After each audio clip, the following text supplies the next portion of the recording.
Welcome. I am Eric Muathe, and it is a great joy to greet you in the love and in the light of the one infinite creator. So in today's video, I'm going to be talking about an aspect of the market that is not easy to quantify. But before I do that, we can see for today, November 3rd, we are seeing the markets record fresh all-time intraday highs for US markets. And we are also seeing the cryptos doing well. For example, Ethereum did record a fresh all-time intraday high today. Depending on what exchange it is, it's going to be at about 46,700. All right. What I mean by that is Ethereum just hit 4671-ish, depending on what exchange you are looking at or trading from. And this is a fresh all-time intraday high. Again, this is not a surprise because, as I've been stating, the cryptos and the general stock market are essentially mirroring each other. It is my theory that the cryptos are moving because the general market is at all-time highs. Should the general market decide to drop, expect the cryptos to eventually follow suit, because it is the US market, or let's say global general market stocks, that are creating the environment for cryptos to move higher. But that's besides the point. What I want to discuss here is, as we see, these are weekly charts. S&P 500, fresh all-time intraday high today. NASDAQ, fresh all-time intraday high today. The Dow, not to be left behind, fresh all-time intraday highs today. And we see that Ethereum did just record a fresh intraday high as of today. So what I wanted to discuss in this video is what we've been seeing with amazing, highly public short squeeze events. The key in that statement is not the short squeeze, but actually what I'm trying to emphasize here is the public short squeeze event. Why are these moves made so clearly obvious to the general public? Why? For example, take a look at GameStop.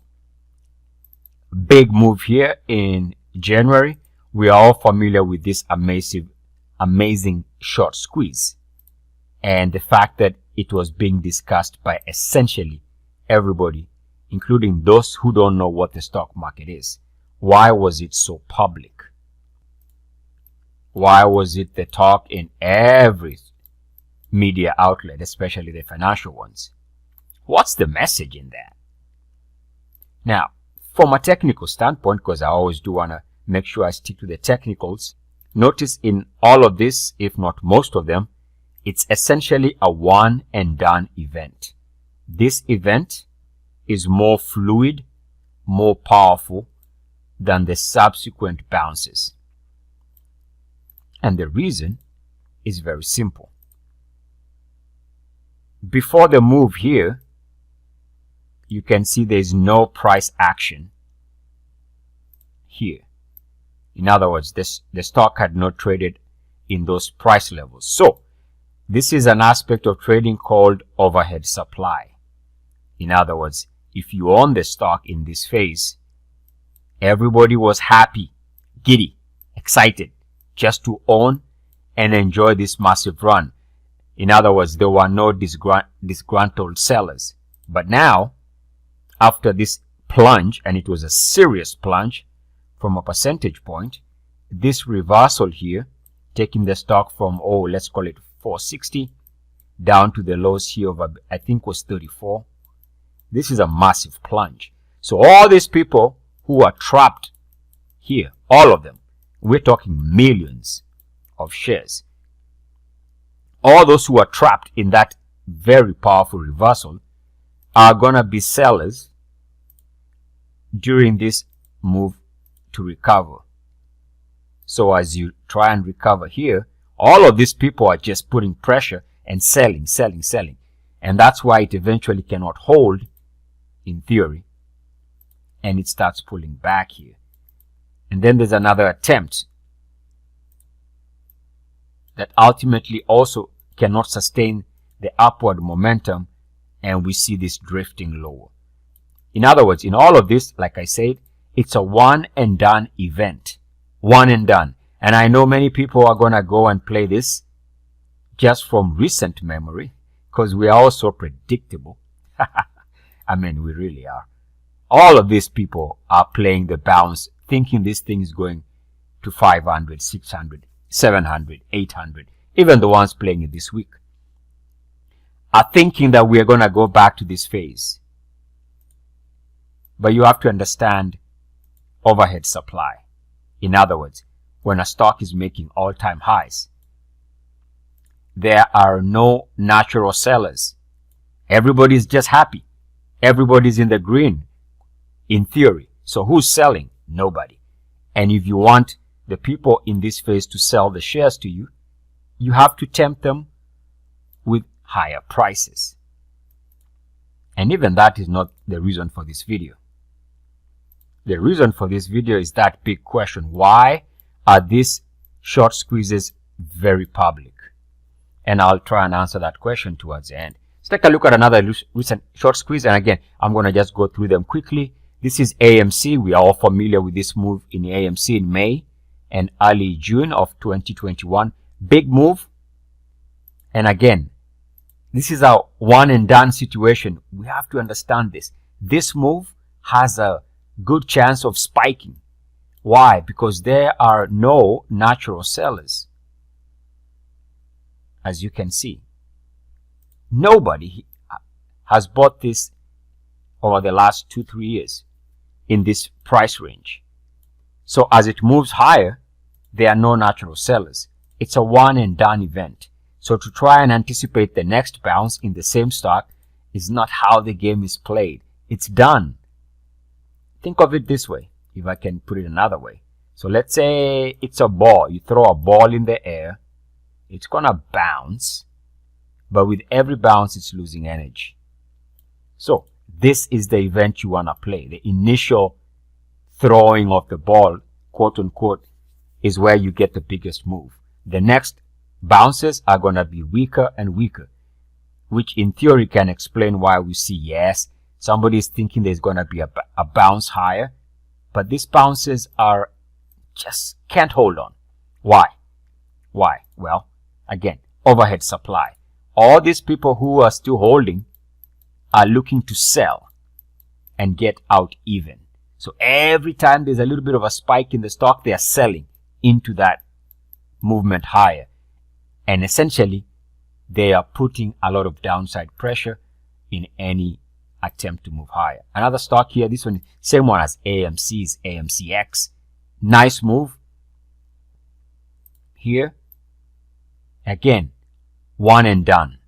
Hasn't been back to those levels. No overhead supply here during the successful move. But every subsequent move since then, you can see that those who are still holding, those who timed this incorrectly, are natural sellers, and they are putting pressure and stopping any upward movement. One and done. Here's another one. Virgin Galactic, ticker symbol SPCE. Again, a very nice move. But this is the desirable move. The first move is desirable.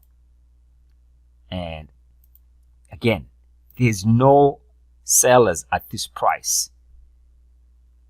And so, when it makes an attempt to move higher here, this attempt has a problem. And that problem is overhead supply.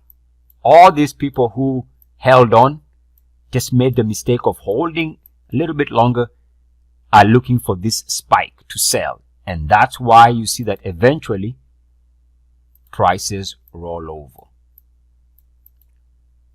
The rise cannot sustain itself because of sellers.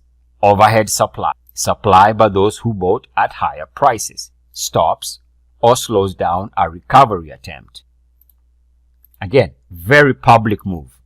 All of this was just being discussed everywhere. Take a look at another one. This one also had a big run. I wouldn't say it was as publicly discussed as far as I'm concerned, not as much, but here's another so-called short squeeze right there, moving from 20s to 40s in about 2 weeks. BBBY, Bed Bath and Beyond, had a so-called short squeeze spike. This spike here. And again, this was successful. Why? We come back. It's a one and done event. One and done. Institutions are not going to keep playing this. They know the game. The game is done because now you have natural sellers. In this phase here, the move in January had no recent natural sellers. And you can see how every subsequent move higher could not sustain itself. So yes, tries to move here because retail investors are dreaming of this move. But you see, let me clear that. Yes, so you're trying to move here, but ultimately you roll over because of all the pressure coming from those who happen to be holding at higher prices. They just want to get out even. And the closer the stock gets to their previous entry level, they want to get out. And by the way, as the stock starts drifting farther and farther away from their entry points, they become aggressive sellers because they're done. Cannot stomach any further losses.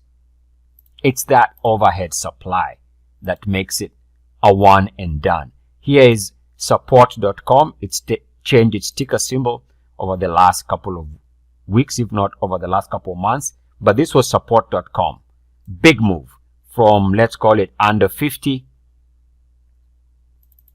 So under 50 went all the way to 525 in about a month. Big move. But you'll notice, again, it's a one and done event, people. One and done. Just keep that in mind. One and done. No need to chase. Once you see this in the news, let it go. Don't even bother. Why? Because the movement higher was more efficient because there was nobody who bought this stock at this price level over the last couple of years. There are no natural sellers at all. One and done. And let's take a look at the one that spiked yesterday. Huge spike yesterday. Massive. And this is Avis, or ticker symbol CAR. Big move. Big time move. Going from, you can even, if I take the breakout here, let's call it in the mid 90s, which is the breakout right here.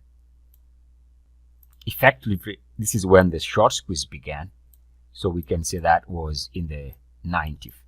Mid 90s, would go all the way to trade as high as 520 over the last couple of weeks. Big time short squeeze. But again, the same theme that I've been talking about here is there are no natural sellers. It's important to understand why an instrument can spike. Nobody bought the stock at this price level over the last couple of years. In fact, this is all data for this instrument.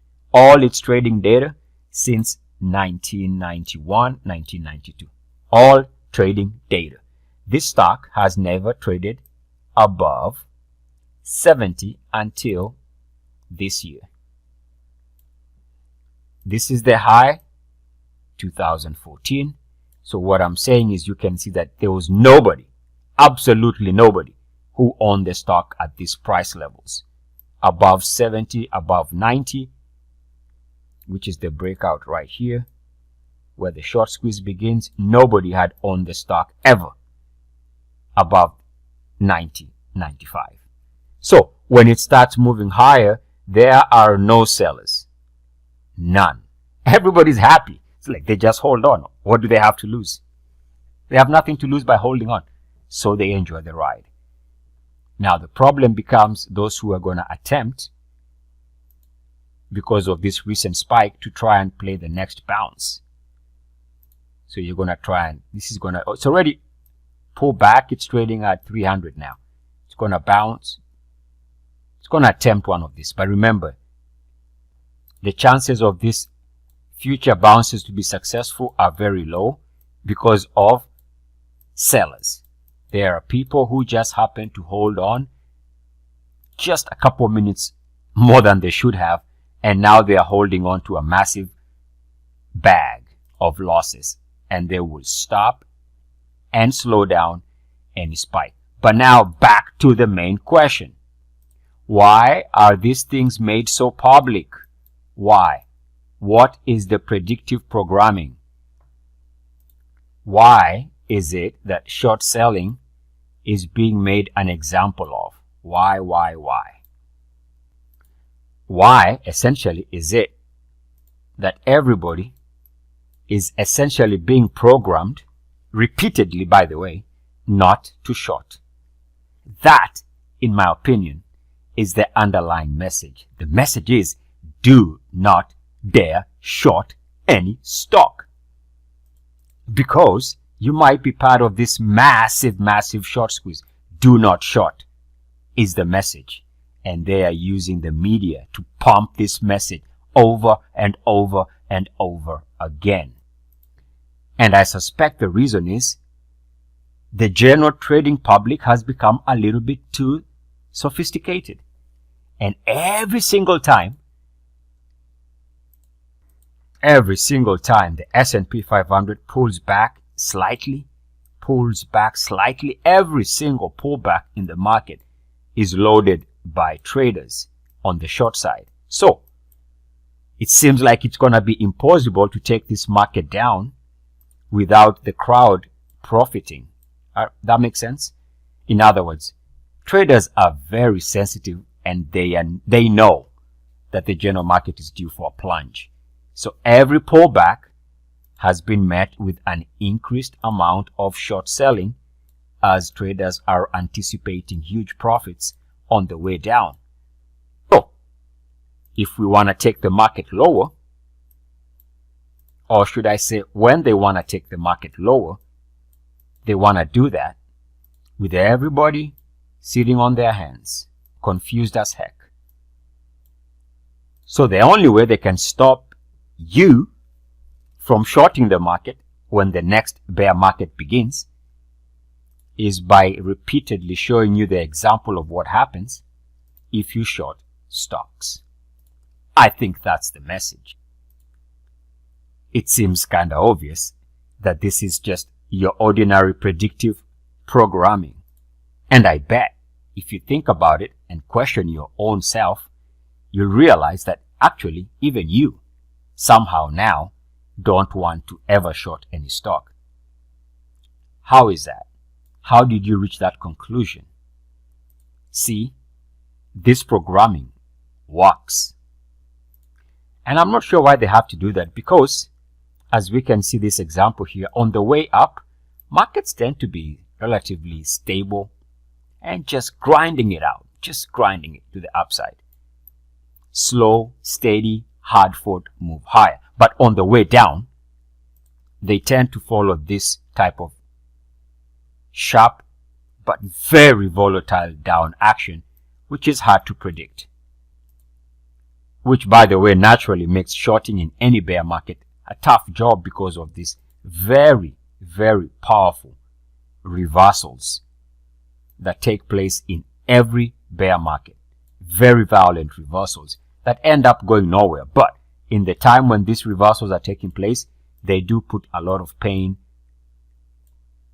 in the portfolios of those who are shorting the market. At any rate, watch out for the predictive programming. And at any rate, for all of these amazing public short squeezes, there is no need to try and play the next move in the same stuff. Support.com.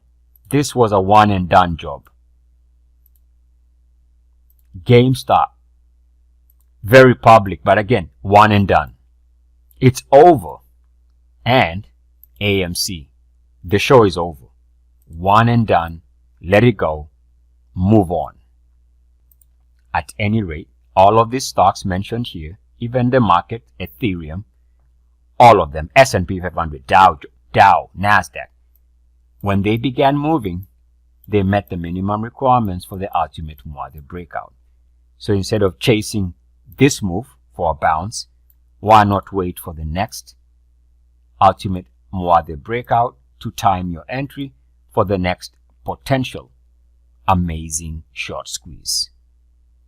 Tons of free links in the description of this video. And please be sensitive to the programming that is always going on. In fact, most of it is programming, predictive programming. It so happens, unfortunately, that the crowd is so gullible. Oh my. Hence the reason we should never take things too seriously. Enjoy the ride, and it's never that serious. Smile a little more often. And so it is. I am Eric Muathe. I leave you in the love and in the light of the one infinite creator. Go forth rejoicing in the power and in the peace of the one creator. Adonai.